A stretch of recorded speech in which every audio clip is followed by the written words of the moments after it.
dans cette vidéo qui va tenter de répondre à plusieurs questions que vous nous avez adressées. Faut-il mettre des effets? Faut-il mettre de la musique ou des effets sonores? Faut-il mettre également des extraits de vidéos? Vous l'avez certainement remarqué, dans de nombreux tutos sur Internet, pour les présentations PowerPoint, on vous indique qu'il est intéressant d'y ajouter des effets. Des effets visuels, mais également des effets sonores. Alors, quel est l'intérêt de ce type d'effet dans votre soutenance? Premièrement, pour les effets sonores, clairement, il n'y a absolument aucun intérêt pour votre soutenance de rapport de stage. La raison est très simple. Votre présentation PowerPoint est simplement projetée sur un écran. Il n'y a a priori pas de haut-parleur et de toute façon, le son ne sera pas activé. Ça peut être très joli sur votre ordinateur, mais projeté dans une salle, aucun intérêt. Donc le problème des effets sonores est réglé. En ce qui concerne les effets visuels, là c'est un petit peu différent. Vous vous êtes rendu compte que PowerPoint intègre déjà de nombreux effets visuels qui sont facilement accessibles. Ça peut être des transitions, des rotations, des clignotements, il y a vraiment un peu de tout. Visuellement c'est intéressant quand vous êtes chez vous, vous vous faites plaisir, et on passe d'une diapo à l'autre de façon assez sympathique. Le problème est que lors de votre soutenance, le jury va être plutôt concentré sur ce que vous dites et le message qui passe à l'écran.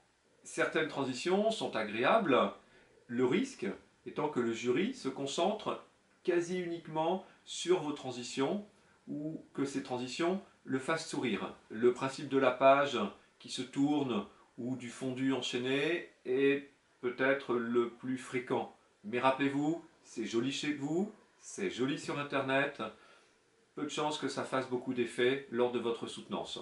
Ça risque en tout cas de brouiller votre message et ce serait vraiment dommage. La troisième question concerne les vidéos. Peut-on intégrer des extraits vidéo dans une soutenance et donc dans votre présentation PowerPoint? Bien sûr, c'est tout à fait possible. Mais rappelez-vous, votre soutenance dure environ 10 minutes.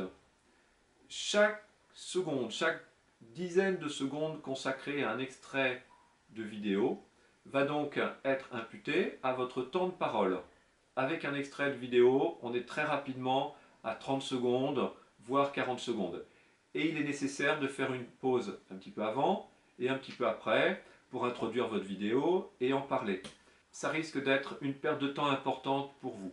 Pour cette raison, nous préférons vous déconseiller de mettre des animations trop longues ou bien des extraits de vidéos intégrés à votre présentation. Ça ne veut pas dire qu'il ne faut pas le faire, ça veut dire que dans le cadre de votre rapport de stage, il nous semble préférable de ne pas mettre d'extrait vidéo.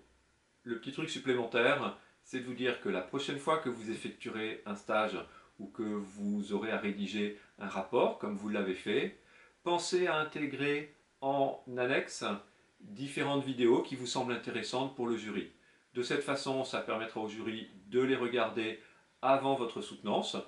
Lors de votre soutenance, vous n'aurez juste qu'à en parler et il n'y aura pas besoin de les remontrer ou alors simplement une ou deux images intégrées à votre présentation PowerPoint.